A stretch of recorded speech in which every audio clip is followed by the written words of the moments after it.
सुदामा जी का जीवन देखो, त्याग। सुदामा जी ऐसे जीवन जिए मित्र के लिए, जे न मित्र दुख होई दुखारी, तिनहि बिलोकत पातक भारी। मित्र के दुख में जो दुखी नहीं होता उसे बड़ा पाप लगता है। सुदामा जी ने ऐसा जीवन स्वयं स्वीकार किया। लोग सुदामा जी के लिए तमाम गरीब और ऐसे शब्दों का प्रयोग करते हैं। जो त्याग, जो महत्ता, जो विशेषता सुदामा जी की है महाराज, तो संसार में शायद किसी की नहीं हो सकती। बचपन में ही जब विद्यालय में गुरुकुल में पढ़ रहे थे तो महाराज कहीं किसी शास्त्र में ये कथा आती है कि एक बूढ़ी मैया बड़ी तपस्वी थी और एक एकादशी का व्रत था, तो उन्होंने कुछ चने इकट्ठे करके रखे थे अपने पास में कि कल जब पारण करूंगी, एकादशी का पारण करूंगी, तब ये पालू। बूढ़ी मैया बड़ी भगवान की भक्ता थी, तपस्वी। रात में उन्होंने चने को रखा था, चोर आया। चोर ने कुटिया में सब देखा, कुछ मिला नहीं। पोटली देखी जो चने बंधे रखे थे। चोर को लगा कि इस पोटली में कुछ सोना चांदी कुछ धन होगा, लेकर के चला गया। आगे जाकर के चोर ने देखा कि जैसे पोटली खोली तो चने। चोर ने सोचा तो बेकार, मेरे किस काम के, फेंक दिया। और जैसे फेंका तो महाराज जो सांदीपनी महाराज जी का, गुरु जी का जो आश्रम था, वो चने जाकर के गुरु जी के आश्रम में गिरे। बूढ़ी मैया सुबह उठी, देखा पोटली गायब है, रोने लगी। कल मैंने बड़ी व्यवस्था परिश्रम करके वो चने इकट्ठे करके रखे थे कि आज मैं उन्हीं चनों को खा करके पारण करूंगी, और कोई चोर, कोई दुष्ट उन चनों को ले गया, चुरा करके ले गया। तो क्रोध में मैया ने श्राप दे दिया, जाओ जो इन चनों को खाएगा महादरिद्री हो जाएगा। सुदामा ब्राह्मण थे, ज्ञानी थे, तेजस्वी थे, हैं। सुदामा जी इस बात को जान गए कि ये जो चने हैं, और जब एक दिन ऐसा हुआ कि गुरु जी के लिए आज्ञा से वन में लकड़ी लेने भगवान कृष्ण सुदामा जी दोनों लोग गए, और वही चने गुरु माता ने दे दिए कि ले जाओ, जब भूख लगे तो पा लेना। सुदामा जी जानते हैं ये चने श्रापित हैं, अगर हमारे कृष्ण ने खा लिए, हमारे मित्र ने अगर ये चने खा लिए, आगे चल के इसे राजा बनना है, संसार का राज काज करना है, दरिद्री हो जाएगा, ऐसा मैं नहीं होने दूंगा। मैं तो ब्राह्मण हूँ, मैं तो भिक्षा मांग करके कैसे भी अपना जीवन पार कर लूंगा, चल जाएगा। तो ये चने मेरा मित्र नहीं बल्कि मैं खाऊंगा। इसलिए महाराज सुदामा जी ने वो चने, भगवान कहते रहे कि कहाँ से आवाज आ रही है? सुदामा जी ने कहा ऐसे दांत बज रहे हैं, और चने स्वयं खा लिए कि अगर एक भी चना कृष्ण ने खाया तो श्राप का प्रभाव हो जाएगा।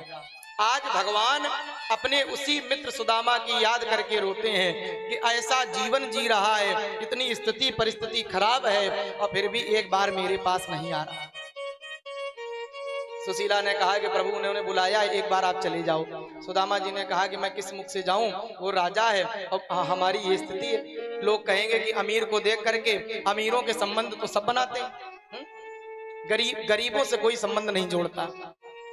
तमाम लोग उनके यहाँ जाते होंगे, तमाम ब्राह्मण भी जाते होंगे, और मैं भी उसी लाइन में लग गया, मैं भी खड़ा हो गया, तो लोग क्या कहेंगे? मित्रता कलंकित हो जाएगी, मैं नहीं जाऊंगा। कई बार सुशीला ने प्रेरित किया, बार बार जब बैठती हैं कृष्ण की चर्चा करती हैं। सुशीला जानती हैं कृष्ण की कथा कृष्ण से मिलाती है, राम की कथा राम से मिलाती है, शिव की कथा शिव से मिलाती है। और एक दिन फिर सुशीला ने सुदामा जी से चर्चा करी, स्वामी आपने एक बार बताया था कि जब विद्या पढ़ करके आए तो आप दोनों ने, मित्रों ने एक वचन लिया, संकल्प लिया। वो ब्राह्मण थे, शास्त्र के द्वारा समाज में अच्छे काम करेंगे, हैं? आप ब्राह्मण थे तो शास्त्र के द्वारा समाज का कल्याण करेंगे, वो क्षत्रिय हैं तो शस्त्र के द्वारा समाज का कल्याण करेंगे। तो आप दोनों ने कितना काम किया, कितना बदलाव किया, क्या किया, ये एक बार मिलो आपस में, तब तो बातचीत पता चले किसने क्या किया। ये बात सुदामा जी को कुछ ठीक लगी कि हाँ हाँ हाँ, हमने धर्म से, शास्त्र से जीवन में कितना बदलाव किया, और उसने शस्त्र से कितना बदलाव किया, एक बार मिलना चाहिए। और अयम ही परमो लाभा, बड़ा लाभ यही होगा, उत्तम श्लोक दर्शना। एक बार अपने गोविंद को, अपने प्रभु को अपने आंखों से नेत्र भर करके देख लूंगा, यही मेरा बड़ा लाभ होगा। सुदामा जी चलने को तैयार हुए, अचानक रुक गए। सुशीला ने पूछा क्या हुआ? जाऊं तो जाऊं कैसे? अपने मित्र के घर, बेटी के घर, बहन के घर, गुरु के घर, भगवान के घर, खाली हाथ नहीं जाना चाहिए, कुछ है नहीं। सुशीला ने कहा कि महाराज अगर आप कहो तो कुछ मांग के ले आवे, आप जब लौट के आओगे तब वापस कर देंगे। ठीक है। सुशीला गई, विप्रान पृथक तंडुलान, 4 घरों से 4 मुट्ठी चावल मांगे। 4 मुट्ठी चावल मांग करके मैया सुशीला लाई, अपने साड़ी का पल्लू फाड़ा, उसी में पोटली जैसे चावल रख के पोटली बना करके हाथ में दे दिया है।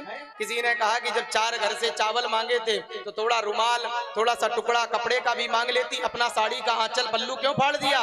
सुशीला मैया जानती हैं जिस नारी का आंचल भगवान के हाथों में समर्पित हो गया उसका कल्याण हो जाता है? जिसका आंचल, जिनका भाव भगवान ने संभाल लिया, उनके चरणों में हाथों में पहुंच गया, उसका तो फिर उद्धार हो जाता है। कपड़ा फाड़ के पोटली बना करके दिया। प्रभु जाना, एक बात मेरी तरफ से कन्हैया से जरूर कह देना। 1 मास 2 पाक में 2 एकादशी हो, पर मेरे घर गोपाल जी नित्य एकादशी हो। महीने में 2 एकादशी आती, लोग व्रत करते हैं, लेकिन कन्हैया हमारे घर तो रोज एकादशी जैसी होती है। महाराज सुदामा जी ने पोटली ली, पैरों में पादुकाएं तो है नहीं, मस्तक में पगड़ी भी नहीं है, एक धोती है, आधी कमर में लपेटी, आधी ओढ़ी है, सुंदर सा जनेऊ है, मस्तक पर तेज है, शिखा सूत्र है, चोटी है। ऐसे दिव्य तेजस्वी महात्मा सुदामा जी तमाम वन पर्वत जंगल नदी पार करते हुए द्वारिका पहुंच गए। एक नदी आई, जब महाराज भेंट द्वारिका में जाते हैं समुद्र के मार्ग से, तो नाव के माध्यम से जाते हैं। किनारे सुदामा जी बैठे हैं और सुदामा जी ने देखा तमाम नाविक आते हैं, चलना है पार? हाँ चलना है। कुछ है? तो सुदामा जी ने देखा कि हमारे पास तो कुछ है नहीं, उतराई में क्या दूंगा?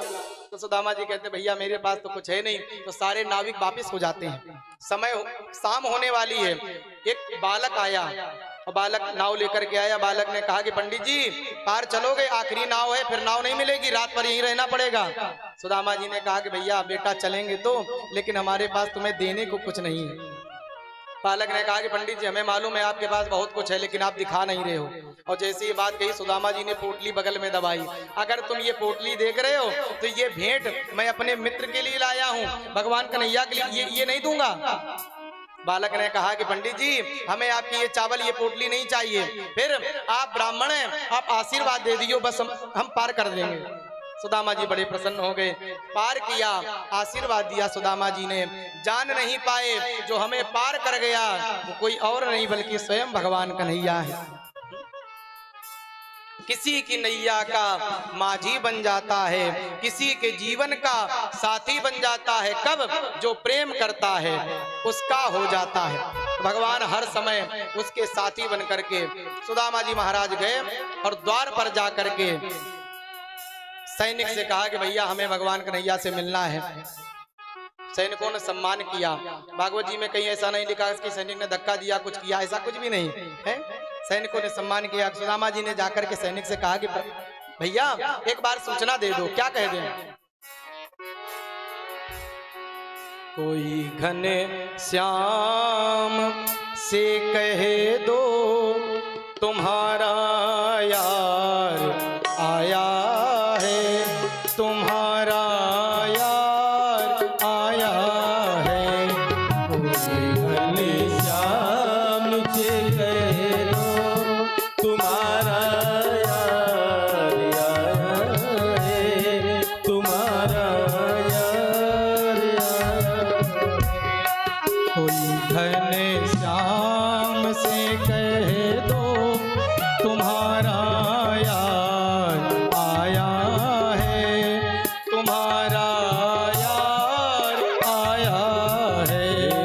कोई घने श्याम से कहे दो हरि तुम्हारा यार आया है, तुम्हारा यार आया है।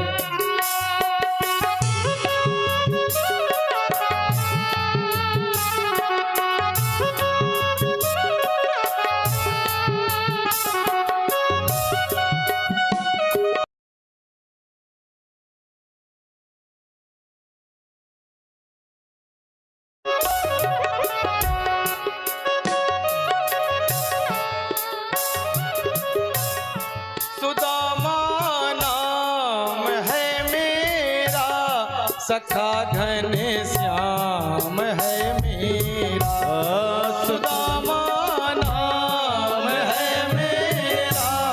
सखा घनश्याम है मेरा। न घबराओ कहो जाकर, दिया है द्वार पर डेरा। न घबराओ कहो जाकर, दिया है द्वार पर डेरा। रही है साथ में कुछ दिन, रही है साथ में कुछ दिन, वही अधिकार लाया है तुम्हारा यार आया है। कोई घनश्याम से कह दो तुम्हारा यार आया है, तुम्हारा यार आया है। हे हरि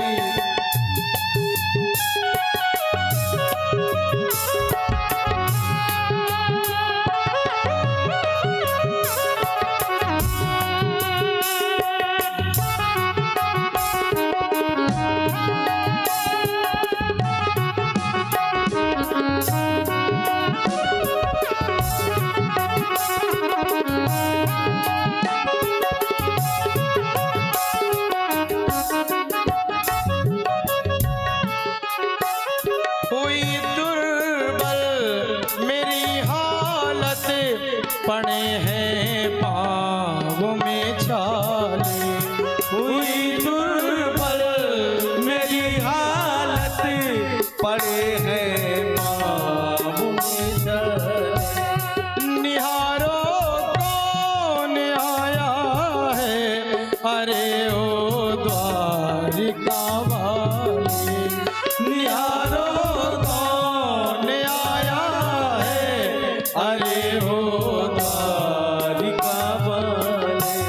सहारा आप ही भैया, सहारा आप ही भैया, छोड़ संसार आया है तुम्हारा याद आया है।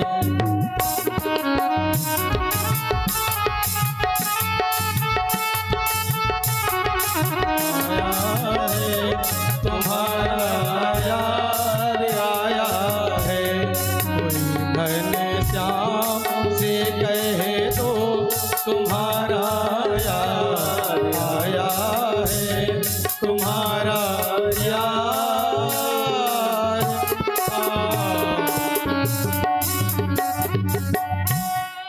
सुदामा जी ने जाकर के जैसे सैनिक से कहा, सैनिक ने कहा कि पंडित जी तमाम ब्राह्मण आते हैं, सब अपना परिचय बताते हैं, सब भगवान से मिलना चाहते हैं। भगवान का आदेश है अगर भूखे हो तो भोजन कर लो, दक्षिणा ले लो, वस्त्र ले लो। सुदामा जी रोने लगे। सुदामा जी ने कहा कि भैया हम कुछ लेने नहीं आए हैं, देने आए हैं। पोटली दिखाई, चावल दिखाए, हम अपने मित्र से मिलने भेंट करने आए, कुछ लेने नहीं आए। सैनिकों को लगा कि तमाम ब्राह्मण आते हैं और सब ऐसे परिचय बता करके भगवान से मिलते हैं, तमाम दक्षिणा तमाम ये सब ले जाते हैं। तो सैनिकों ने ऐसे समझाया, जो चाहो ले लो, भोजन करो, दक्षिणा ले लो, वस्त्र ले लो, सब ले लो, लेकिन मिलने की बात ना करो क्योंकि भगवान इस समय व्यस्त है। बस 5 मिनट सैनिक ने तमाम सुदामा जी ने कहा कि नहीं नहीं मैं लेने नहीं देने आया हूँ। है सुखदेव भगवान कहते हैं कि सुदामा जी की स्थिति कितनी दिव्य है। हमारे आपके पास में जब बहुत कुछ होता है तब कुछ भगवान को देते हैं। कितना हमारे पास जितना भी धन करोड़ों की संपत्ति है सब तो भगवान को दे नहीं देते, लेकिन सुदामा जी के पास जितना था वो सब भगवान के लिए लेके आ गए। बच्चे 4 दिन से भूखे हैं, पत्नी भूखी है, स्वयं बहुत पीड़ित हैं। 4 मुट्ठी चावल जिसमें प्राण बसे हैं वो भी महाराज सुदामा जी अपने भगवान के लिए लेकर के आए। सैनिक ने देखा, सैनिक को लगा कि ये कोई साधारण ब्राह्मण नहीं है, कोई विशेष लगता है। तो सैनिक ने कहा कि महाराज जी आप रुको 1 मिनट जाकर के हम प्रभु से आज्ञा ले लें, अगर आज्ञा करें तो हम आपको ले जाएं। ठीक है। सैनिक गए और सैनिक ने जाकर के भगवान को प्रणाम किया, सरकार की जयकार हो। तमाम भक्तों ने कहा कि नरोत्तम दास जी महाराज ने जो पद लिखा है तो भगवान सुदामा जी की दयनीयता को व्यक्त किया। शीस पगा न जघातन में है, क्योंकि जैसी दृष्टि वैसी सृष्टि, जैसा भाव। सैनिक ने जाकर के भगवान कन्हैया से निवेदन किया, देखो, भक्त और भगवान को मिलाने का माध्यम कोई गुरु होता है? भगवान कहीं चले नहीं गए, खो नहीं गए, हर हैं, लेकिन मिलाने का जो बताने वाले गुरु गोविंद दो खड़े काके लागों पाए है। बलिहारी गुरु आपने। बलि बामन भगवान से बहुत देर बात करता रहा, लेकिन बलि जान नहीं पाए कि बामन कौन है। और शुक्राचार्य जी ने आकर के बताया कि बामन नहीं बल्कि नारायण है। तब बलि ने प्रणाम किया। ये विशेषता गुरु के अंदर है। तो जो सैनिक भगवान कन्हैया के पास में जाकर के निवेदन किया, तो आज ये सैनिक की भूमिका एक गुरु की भूमिका है, क्योंकि गुरु अपने भक्त का, अपने शिष्य का वर्णन भगवान के सामने ऐसे करता है कि भगवान अपने भक्त से मिलने के लिए व्याकुल हो जाए, अधीर हो जाए। सैनिक ने जाकर के निवेदन किया, प्रभु कुछ कहना क्या चाहता हूँ, कोई आया है। कौन आया है? इस समय मिलने का समय तो है नहीं, राज दरबार का समय अलग है, कोई विशेष है? सैनिक ने कहा, हाँ प्रभु विशेष है। कौन है? तब सैनिक ने बताया, शीस पगा न जगा तन में प्रभु, जाने को आही बसे के ग्रामा।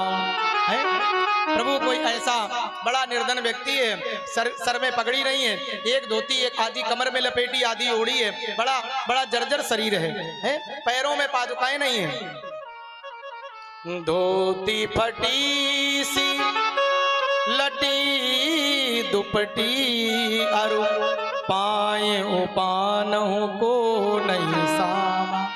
भगवान की अधीरता व्याकुलता बढ़ी। अरे सैनिक, ऐसा कौन अपने राज्य में है? ऐसा कौन निर्धन है? हम तो इतना धन ऐसा सब कुछ देते हैं, कोई हमारे राज्य में कोई गरीब नहीं है, कौन है? सैनिक ने बताया, द्वार खड़ो एक दुर्बल द्विजे, देखी रहो चकिसो अभिरामा। महाराज, कोई ब्राह्मण है, द्वार खड़ो एक दुर्बल बड़ा जर्जर शरीर में द्विज है। भगवान ने कहा, इतना निर्धन इतना गरीब ब्राह्मण अपने राज्य में नहीं महाराज, कहीं ग्रामा और किसी राज्य से आया है। अब भगवान की व्याकुलता दृढ़ता बहुत ज्यादा बढ़ी। सैनिक, ऐसा अपने राज्य में तो कोई है नहीं, नाम बताओ कौन ब्राह्मण, कहां से आए, नाम क्या है? तब सैनिक ने बताया, पूछत दीन दयाल को नाम है। प्रभु, आपकी संपत्ति, आपका महल देख करके चकाचौंध हो रहा है, और दूसरे की संपत्ति को देख करके प्रसन्न होने वाला पहला ब्राह्मण हमने देखा। आपका नाम पूछ रहा, आपका धाम पूछ रहा, आपको पूछ रहा है। भगवान ने कहा कि क्या चाहता है? कुछ भोजन, कुछ दक्षिणा, कुछ वस्त्र, कुछ दिया नहीं। सैनिक ने कहा, प्रभु वो कुछ लेना नहीं चाहता है और कुछ नहीं चाहता, वो केवल आपको चाहता है। पूछत दीन दयाल को नाम, बतावत आपनो नाम सुदामा। और जैसे सुदामा बोला, भगवान दौड़ पड़े हैं, पगड़ी नहीं पहनी, पादुकाएं नहीं पहनी, पीतांबर गिर गया, दौड़े। सबने कहा, रुक्मणी ने कहा कि प्रभु अरे पादुकाएं तो पहन लो, ऐसे नंगे पैर कहां जा रहे? भगवान ने कहा, मेरा भाई, मेरा मित्र, मेरा यार, मेरा सखा नंगे पैर आया है, उसने पैर में जूते चप्पल नहीं पहने, मैं नहीं पहनूंगा, उसने सर में पगड़ी नहीं बांधी, मैं भी नहीं बांधूंगा। ऐसे भगवान दौड़े और आ करके सब देख रहे हैं, ऐसा कौन आया, कौन ऐसा विचित्र मित्र भक्त, ऐसा कौन ब्राह्मण है जिसको देख करके भगवान की ये दशा हो गई। और दौड़ करके भगवान गए, सुदामा जी को जाकर के गले से लगा लिया। बोलिए भक्तवत्सल भगवान की।